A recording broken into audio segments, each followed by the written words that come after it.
Il-KSU qed jinsisti li d-deputati għandhom jirrikonoxxu l-periklu li qed jinħoloq meta drittijiet taċ-ċittadini ikunu limitati u kif dan il-periklu idajjef l-integrità tad-demokrazija. Hekk sostna l-Kunsill Studenti Universitarji fejn esprima diżappunt lejn l-abbozz tal-liġi 125 li se jwassal biex iċ-ċittadini ikunu restritti milli jitolbu inkjesta maġisterjali.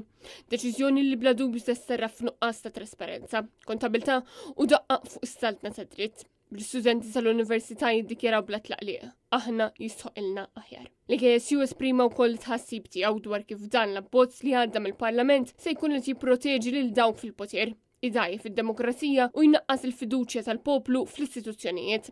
Dan fil-waqt li l-istudenti spjegaw ukoll kif dawn l-ostakli kollha m'għandhom l-ebda post f'soċjetà demokratika. L-abbozz għadda mill-Parlament b'37 vot favur u 30 kontra. Il-membri tal-Gvern votaw kollha favur li tgħaddi din il-liġi kontroversjali fil-waqt li l-Oppożizzjoni b'konsistenza baqgħet tiddefendi id-drittijiet taċ-ċittadini.